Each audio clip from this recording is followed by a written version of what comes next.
But don't forget, they were supported by a simple citizen army that defeated the world's most powerful empire.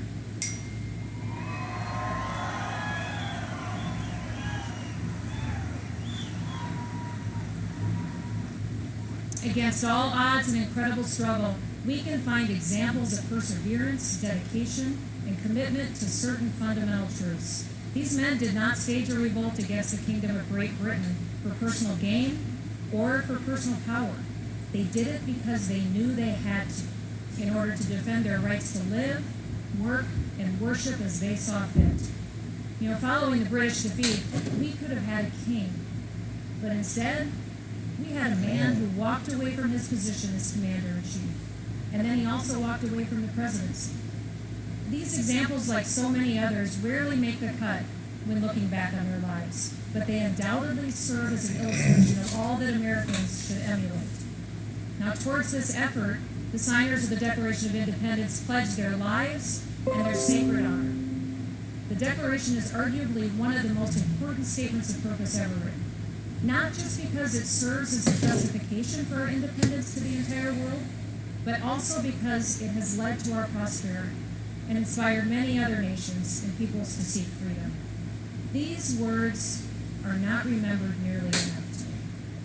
We hold these truths to be self-evident, that all men are created equal, that they are endowed by their Creator with certain unalienable rights, and among those are life, liberty, and the pursuit of happiness.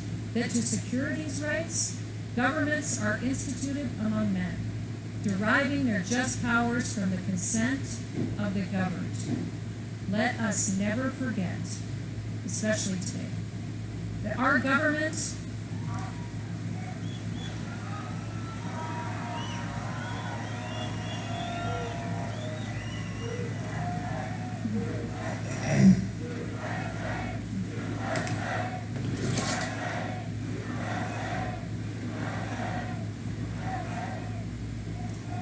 Let us never forget that today, that our government has the power that it does because the people have consented to it. We have consented specifically to a government that will serve all of us equally and that it will protect and uphold the fundamental rights enumerated by our Constitution.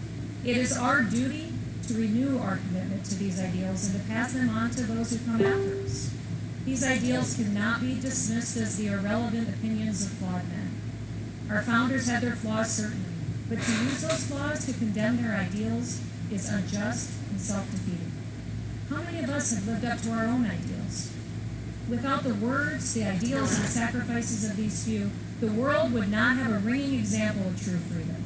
We can speak and write, worship, work, defend ourselves, and even protest as we see fit because of these men and their ideals. To attempt to cancel the founding generation is an attempt to cancel our own freedoms.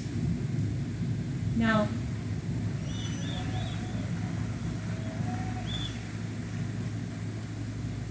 the rich and beautiful lands on which many of us live and in which we're now standing today are the result of men and women searching for more.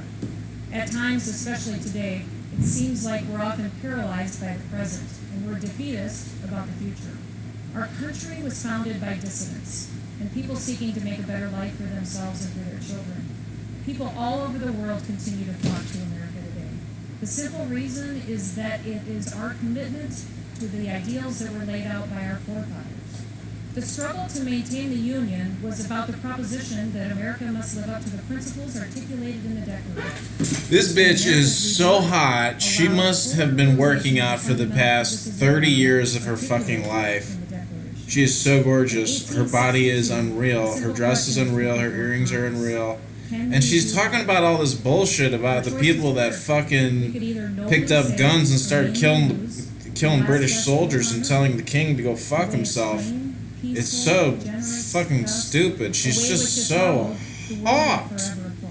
Oh! Men and women who built this country. Men and women that built that ass, baby. Who's your personal trainer? To spread the values of the rule of law, optimism, and liberty to places that had not known them. They also took on the mission of protecting the natural wonders of the West, something all of us sitting here tonight can be thankful for. In particular, I think many of us especially those of us that are on the political front lines, would be wise to remember. It is not the critic who counts, not the man who points out how the strong man stumbles, or where the doer of deeds could have done them better. The credit belongs to the man who is actually in the arena, whose face is marred by dust and sweat and blood, who strives valiantly, who errs, who comes up short again and again, because there is no effort without error and shortcoming, but who does actually strive to do the deeds, who knows great enthusiasms, the great devotions, who spends himself in a worthy cause, who at the best knows in the end the triumph of high achievement, and who at the worst, if he fails, at least fails while daring greatly, so that his place shall never be with the cold and timid souls who neither knew victory or defeat. Boy, you'd be hard-pressed to find a more appropriate quote to guide leaders today. Leadership requires wisdom, a will to act, and the confidence to stand up for what's right. Our love for America and our commitment to stand for the principles that make America unique deserves to be applauded. We honor these men and women for their contributions, their leadership, all the positive things that they represent, the things that make America unique, and call us to live up to our promises. This Independence Day, let us be grateful that we have such words and such examples to follow, and that others were willing to sacrifice so much to create a land in which liberty and law can be protected. Let us not destroy history. Let us learn from it by preserving and imitating what is good. We are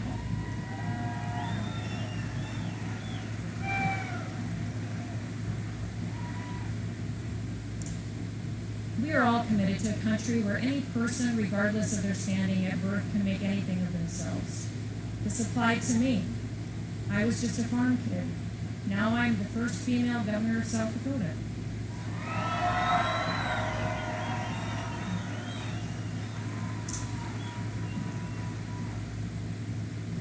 But it applies to everyone else too. Let us, like our founding fathers, pledge our own lives, our fortunes, our sacred honor to the cause of liberty and self-government, so that we may continue to have the freedom to follow our conscience, to build our lives, and to live in peace. Now I want to introduce someone who understands precisely what it means to brave the dangers of the arena. Someone who strives valiantly, who knows great enthusiasms, who spends himself in a worthy cause, and who has firmly and repeatedly stated his commitment to place Americans, American liberty, American safety, and the American Constitution before anything else. I am talking, of course, about President Donald Trump.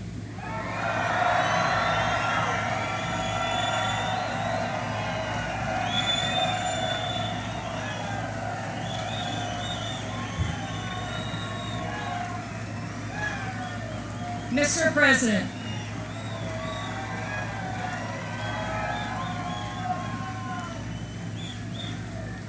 Mr. President, welcome to South Dakota, and thank you. Thank you for your efforts to bring this beautiful celebration of American independence, history, and liberty to fruition. Thank you for your efforts to remind the American people that they provide the consent of the governed on which legitimate government depends. Ladies and gentlemen, President Donald Trump. Yeah, I'm proud to be an American. So proud, goddamn, boy, I've never been so fucking proud in my whole goddamn miserable life to see this New York Democrat billionaire cocksucker motherfucking adulterer piece of shit become a prisoner of this corrupt nation. We have the biggest scam artist ever as our president, and I'm so goddamn proud. I'm marking my pants this afternoon. I'm gonna mark on my bed and I'm gonna go to sleep. Goddamn, bless the USA, motherfucker. God bless this piece of shit lying motherfucker and all these stupid ass fucking Americans who get taken advantage of every single day. Every single day you get taken advantage of and raped by your government, which Donald Trump has not fucking taken apart piece by piece, limb by limb, and giving us back our goddamn liberty. MAGA motherfuckers!